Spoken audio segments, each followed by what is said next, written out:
Samu-samu, hampir samu, mirip majalan beda-beda seketik. Yang pertama dalam surah Al-A'la, yaitu kata-katanya Bismillahirrahmanirrahim, qad aflaha man tazakka. Di dalam surah Asy-Syams, qad aflaha man zakkaha. Di dalam surah Al-Mu'minun, qad aflahal mu'minun. Yang pertama, qad aflaha man tazakka. Dan kedua, qad aflaha man zakkaha. Cie tazakka, cie zakka. Di surah Al-Mu'minun, qad aflahal mu'minun. Di situ ada kata-kata aflah. Di dalam surah Al-A'la juga ada kata-kata aflah. Dalam surah Al-Mu'minun juga dimulai kata-kata aflah. Aflaha bahasa kitanya menang. Tiba di orang manggaleh beruntung. Tiba di orang Maparang menang. Menang lawannya kalah. Beruntung lawannya merugi. Allah menjelaskan di dalam surah Al-A'la, qad aflaha man tazakka. Sungguh menang orang, sungguh beruntung orang yang banyak membersihkan jiwa. Orang banyak membersihkan jiwa. Sungguh menang orang yang membersihkan jiwa.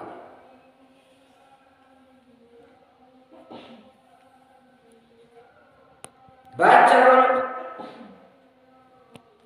berarti diri kita kok di dalam keadaan tidak bersih.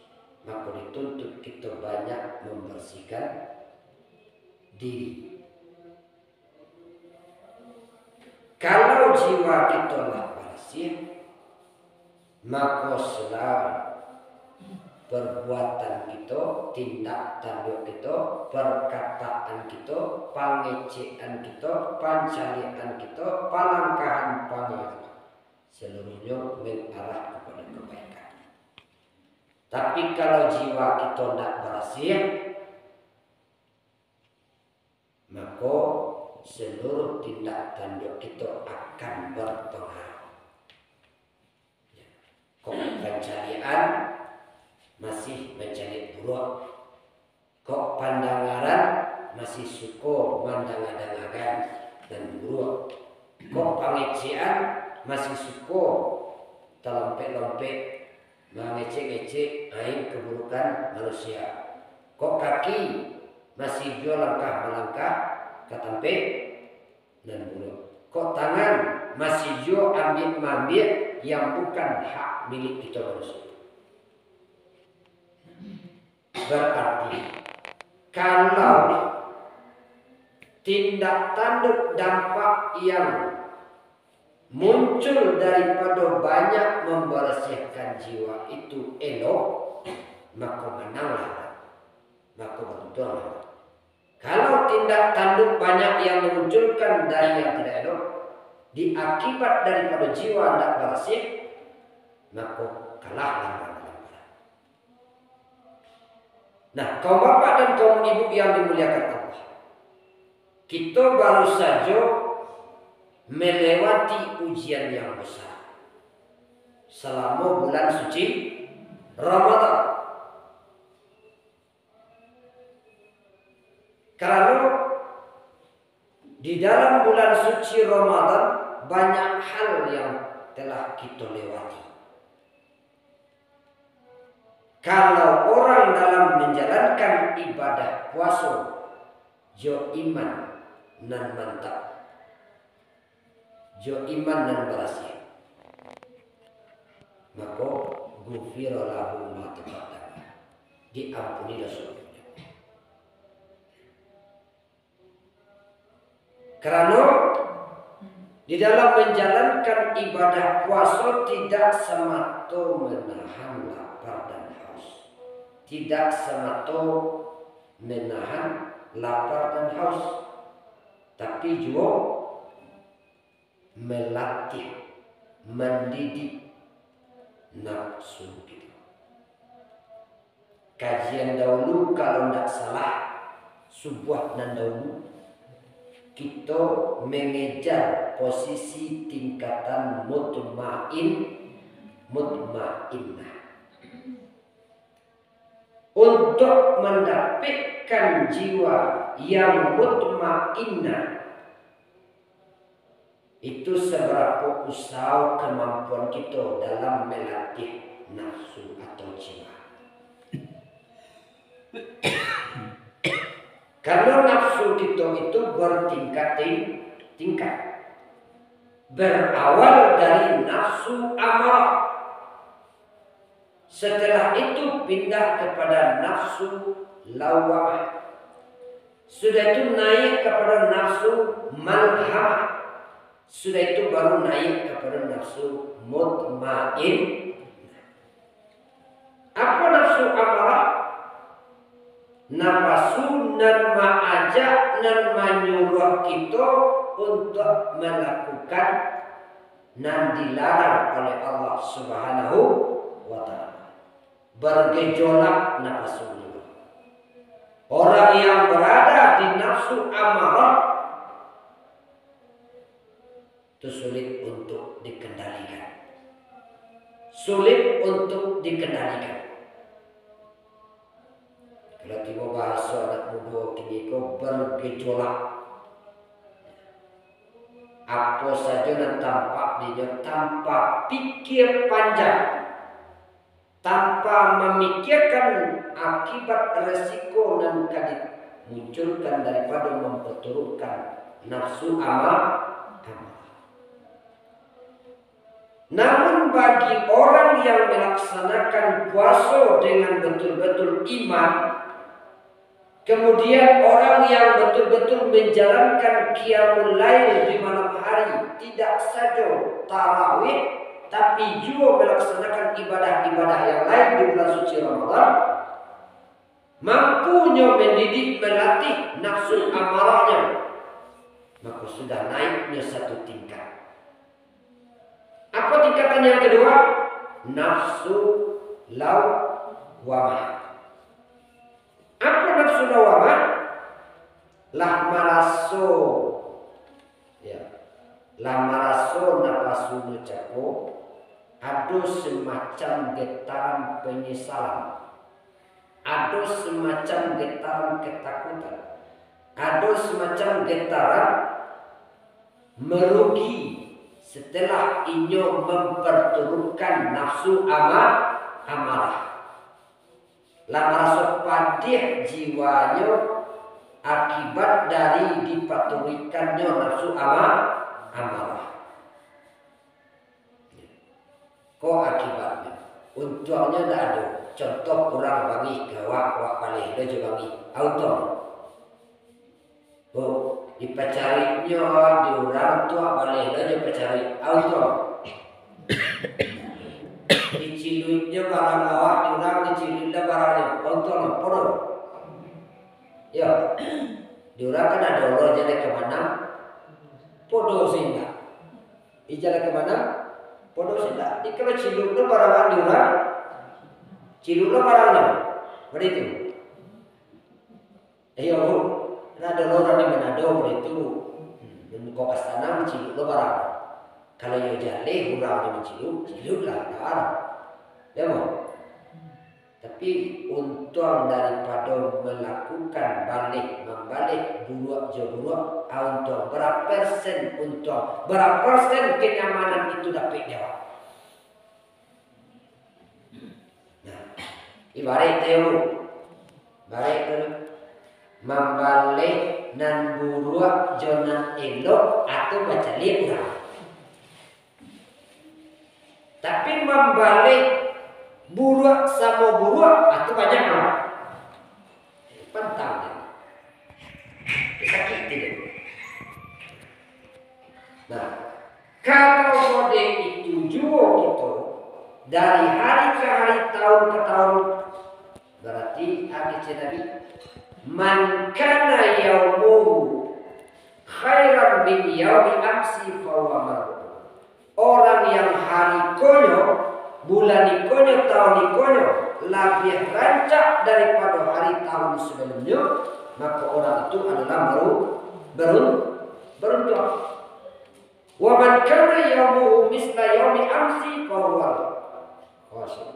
Orang yang hari kininya, tahun kininya, bulan kininya lebih sama saja daripada tahun-tahun sebelumnya. Tidak ada peningkatan. Kelas 1 banyak. Dan jadi tunggak lampu. Entahlah barangkali kelas 1. Entahlah barangkali kelas 2. Maka orang yang semacam itu adalah orang yang hari kininya, tahun kininya, bulan kininya lebih buruk daripada tahun sebelumnya. Maka orang itu dikutuki, dilaknati oleh Allah Subhanahu wa ta'ala. Mau jadi orang beruntung, orang merugi, atau orang dilaknati, pilihan tidak banyak. Kau bapak dan kau ibu yang dimuliakan, ketika nafsu cakolah kita kalah, kita didik sehingga naiknya ke derajat nafsu yang kedua, yaitu nafsu lawamah. Lahado merasa pedih, merasa penyesalan, merasa ruginya dek memperturutkan nafsu Allah. Maka ada setelahnya menyesal, ada getaran datang ke dalam dirinya untuk melaksanakan nan elok. Ada keinginannya untuk menata kembali apa yang telah dirusak. Berarti dapat ilhamnya. Naiknya ke tingkat nafsu malhamah, nafsu diri, jiwa, dan mendapat ilham dari Allah Subhanahu wa ta'ala, tagarak senati untuk sabar, tagarak senati untuk melakukan nan elok. Setelah hasil daripada memperturutkan nafsu amarah dan setelah datang nafsu lawamah, ada keinginan untuk melakukan kebaikan. Itu namanya nafsu malhamah. Ketika seorang hamba cako rutin terus menerus, walaupun sakitik demi sakitik, tapi rutin melakukan kebaikan demi kebaikan. Apa guna gugahan hati? Kenapa nyo melaksanakan kebaikan demi kebaikan? Untuk menutupi barang-barang yang sudah rusak semua. Nah, di saat itulah Allah mendudukkan posisinya di nafsu mutmain. Nafsu mutmain, nafsu nan tanah. Tidak ada kebimbangan. Yang biasa dipecarinya orang, kini juga laksin. Yang biasa galihnya tajwa, tak tajwa. Yang biasa tajwa, ya selesai. Tidak tajwa juga lah. Yang biasa disapa orang, ya naik tensi. Kini disapa orang, senyum. Tidak disapa orang, justru itu namanya orang. Tidak lagi orang, justru itu namanya orang. elok sebenarnya, tenang sejiwanya. Berarti orang itu sedang berada di nafsu mutmain, nafsu mutmainah. Bu, naik tingkat itu tidak mudah. Tugas kita setelah Ramadan adalah mempertahankan. Kok indahnya kalau tambah ranking, yang biasa ranking lain dapat ranking 1 atau 2 atau 3 atau masuk nampak rancak tu nomor sampai berapa? Sampai 3. Nah rancak yang kedua 5 besar. Nah rancak yang ketiga 10 besar. Ya. Kalau rancak yang pertama 1, 2, 3. Rancak yang kedua 1, 2, 3. Harapan 1, harapan 2. Rancak yang ketiga sampai 10 besar. Seluruh orang pasti kaja-makaja untuk masuk ke dalam 10 besar atau 5 besar atau 1, 2, 3. Kalau ingin masuk ke dalam nilai dan rancak cakop, itu tergantung niat nawaitu kesungguhan kegiatan. Bahasanya ingin mengejar posisi yang terbaik harus dilakukan dengan cara yang baik. Baca dulu, kalahkan dulu nafsu amarah. Kalau terlalu ambisi, bahasa orang kini, terlalu ambisi nak mengajar, maka macam-macam lah yang muncul. Kalau ibarat orang ujian ya bu, ingin nak mengajar posisi orang kerancak nah, ya inyo kainyo sen juara terus, sakit dah tiwa kan tu dah. Ada murid tua dulu sekolah, nah boleh dah sakit hati, tapi sakit hatinya jangan sakit hati iri dan menyebabkan orang celaka. Banyak orang iri kini, tapi irinya meniatkan orang celaka. Bagusnya, ya kalau semasa sekolah ada ibu, nggak ada kerja alasan itu. Ya, ada semua konsepnya. Mana ibu kodek guru kalau sayang terlalu sayang, kayaknya biasa. Padahal tak tahu dia macam konsep. Ya murni. Tapi dek ulah hati orang sakit banyak selalu bertuduhkan diri. Berarti niat untuk menjadi yang terbaik tidak baik jalan. Mereka mungkin lah di mana paling orang juara 1, 2, 3 itu 3 orang. Cuma apa yang harus kita inginkan? Menjadilah menjadi yang terbaik. Bukan persoalan juara 1, bukan persoalan juara 2, juara 3-nya, bukan persoalan 5 besarnya, tapi menjadi yang terbaik. Itulah pemenang sebenarnya pemenang. Nah, macam-macam lah yang muncul di saat orang ujian. Karena membuat konsep. Ya bu, itu jurus terakhir. Jurus terakhir tidak dapat dia kedua konsepnya. Kedua konsep. Nah, jimai. Jimai itu macam-macam. Terasa ini jimai jadi. Orang jimai jadi. Ya. Kini dah itu jimai dah bu. Kini mungkin dek zaman laki dan lobu. Nah, itulah yang dulu.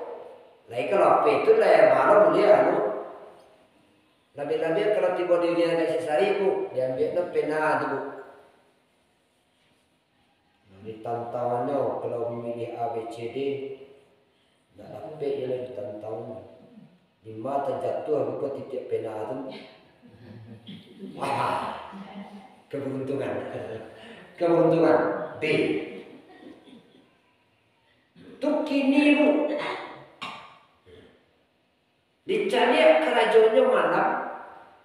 Dicari sebelumnya ujian. Entah ada yang lima pantai. Nyekaji itu urangan batu-batu menjalankan puasa. Urangan batu-batu sedang menghadapi ujian. Ya, pasti Allah kembali. Tapi kalau nanti apanya lain dan kedua nanti apa lain dulu. Nanti apa? Nanti jadi ujian misalnya matematik. Nanti apanya? SKI. Nggak pasobok jo nanti apa? Sudah itu mapa itu boleh turun. Lah diberikan ketentuan-ketentuan pelajaran-pelajaran. Nggak tahu macam-macam. Ya. Apabila nanti di saat diterimanya rapor terjadi kesalahan dalam nilai, misalnya ada nilai nandak kita sukoi, siapa yang kita salahkan? Guru, wali kelas, atau diri kita, atau orang tua, atau orang lain. Kalau orangnya menghadapi ujian dengan keyakinan, kesungguhan, tidak ada komen-komennya. Dapat bananya nilai 5, dapat bananya nilai 6, tapi murni dari kerja kerasnya, inyo akan bangga. Tapi orang yang ujian itu dengan cara curang, tidak baik, banyak mengandalkan sesuatu selain kemampuan otaknya, dapat bananya nilai 10, dapat bananya peringkat yang baik. Tapi kalau jalannya tidak elok, tetap saja tidak elok. Suatu saat Allah akan perlihatkan. Bisa saja diperlihatkan di tengah umumnya manusia. Dibukakan Tuhan aibnya. Contoh, Bu, di sebuah sekolah, contoh pesantren misalnya, kan 7 tahun pesantren. 7 tahun pesantren. Setiap santri melewati 1, 2, 3 sampai kelas 7, itu ada Allah pun menutupi saya. Dia tutupi keburukan kami. Mulus jalan dekati. Bikopas di saat pemberian ijazah Allah tampakkan aibnya. Berarti kalau itu yang terjadi, maka jalan selama 7 tahun itu dia lewati dengan cara yang tidak baik. Contoh, kesalahan kecil akan nampak. Kalau di saat kelas 7 penerima ijazah itu macam-macam tuh. Awak akan didampingi di orang tua tuh. Menerima ijazah itu kan didampingi di orang tua. Nah di situ macam-macam nampaklah akhlak dia oleh betul-betul mengkaji akhlak anak foto indah. Kadang orang tuanya letak panggil nomornya, orang tuanya dikenalkannya. Kadang orang tuanya diariaknya. Malah capek apa? Macam-macam di situ nampak. Kadang-kadang sibuknya memperhatikan dirinya, orang tuanya tidak diperhatikan. Nah, di saat itu Allah memperlihatkan inilah dia sebenarnya. Aikon yang kita takui anu. Ketika kita tidak jujur menjalani kehidupan di dunia, bisa saja Allah akan petampakkan keburukan aib itu di saat nafas akan berpisah dengan jiwa, dengan badan tua kasar. Atau kalau tidak, nanti diborong saja oleh Allah di akhir. Ada sedurang mulus jalannya tanpa diketahui oleh orang. Tapi di saat ini kematian, Disitulah puncak Allah perlihatkan. Sehingga nama nilainya siapa? Tentu orang banyak yang menjadi tidak nyangka yang kemariku. Bako mariku na yun. Padahal kan itu. Padahal murah. Padahal ini tidak pernah sakit. Bako mariku kayak kematiannya. Bako susah namun keluar. Bako bawa badan neste pas orang tiba kematian. Bako barikna badannya ketika orang mangkit ke tanduk.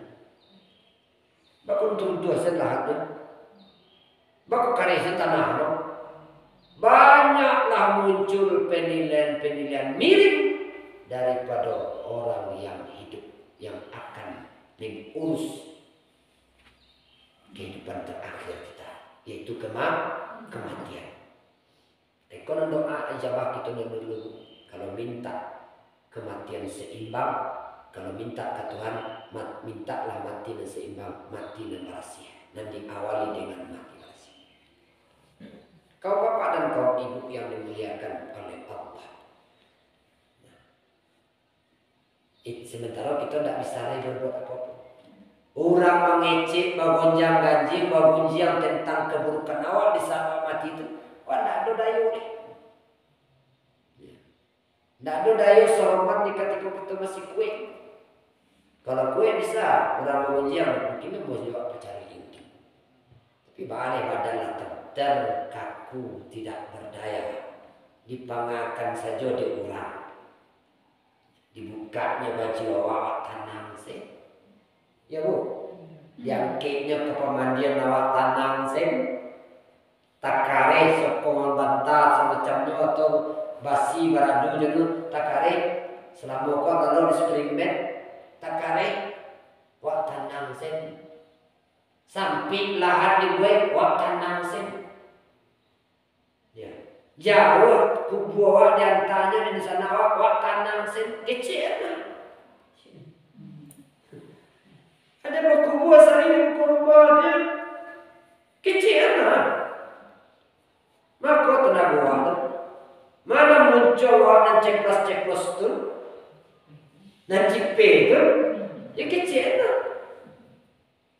Kau orang tahu dia awak tinggalkan di sana awak papasakan sana ding masuk ke kubur ke rumah dia atau dia ke kubur sampai musola Al-Kausar ada ke kubur dan di tepi-tepi pesantren karena mantung kajian di nanga dulu bakubur ke musola bakubur ke musaji bakubur ke pesantren indahnan dibaca nantara palu tetap mengalir ini kena nantara bakubur dan di pelurun pisang pun batu tapi naga.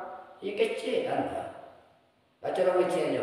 Ayo, rancak-rancak tingkah pola kita kini. Kalahkan nafsu amarah. Kalahkan nafsu lawamah. Kalahkan nafsu malhamah. Naik duduk di tingkat nafsu mutmainnah. Betul. Naik paling tidak setingkat puasa kita selama ini. Berada di puasa orang awam. Paling tidak naik satu tingkat puasa orang khawas. Apa puasa orang khawas? Tidak semata nilai yang diburu, nilai tertulis, tapi ada nilai-nilai yang tersirat yang mereka kejar. Nilai tersirat nanti tempat. Kalau nilai yang tersurat itu 9, 10, 7, 5 itu nilai yang tersurat. Ijazah boleh turun. Ijazah tertulis tidak menjamin.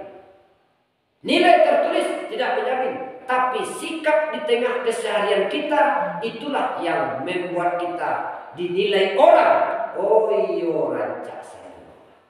Ada orang kan nilainya buruk-buruk saja. Ya, aku kasih buruk-buruknya ya dah. Nah, paling banyak anaknya. Cik 5, cik banala ke 7. Itu segitu talok no. 7, 6, 5, 7, 6, 5. Tapi di dalam kehidupan sehari-harinya ya rancak, ramah, sabar, ikhlas, tawadhu daripada orang yang nilainya tinggi tapi sombongnya minta ampun. Nah doloran tinggi bu, sombong. Sombong. Disapu malah nama dulu sebelum sekolah. Dahulu sebelum sekolah tidak terlalu disapu. Dahulu sebelum sekolah tidak terlalu suka bagi orang pemurah. Kini katikonya lah kayu ceket ibu. Katikonya lah ladape pangkai digosong. Katikonya lah berada di hati lupa dan dibab tunan banyak. Berarti bu pemenang di sikoko sia aflaha aku kata-kata menang. Siapa dikatakan urang nan manang. Urang nan manang di dalam satu kitab itu kitab Kazen, kitab tafsir nan gadang letih daripada jalan. Dan dikatakan orang menang, orang yang jujur dalam kalimat la ilaha illallah. Bahasa di dalam kalimat la ilaha illallah itu 50 akidah yang wajib kita ketahui duduk di dalam kalimat la ilaha illallah. Maksudnya ketika berbuat takkan adanya Tuhan maha melihat, takkan adanya Tuhan maha melihat sehingga hati-hatinya dengan Tuhan. Ketika mengecek takkan adanya Allah zat yang maha mendengar sehingga hati-hati ucapannya yang akan diucapkan. Ketika inyo berbuat zalim ke orang lain, takkan itu Allah bersifat kudrat gagah perkasa. Bahasa orang yang dizalimi itu doanya dikabulkan oleh Allah sehingga hati-hatinya berbuat zalim. Nah, nampak dalam kehidupan sehari-harinya duduk dinyo akidah 50 di dalam kalimat la ilaha illallah.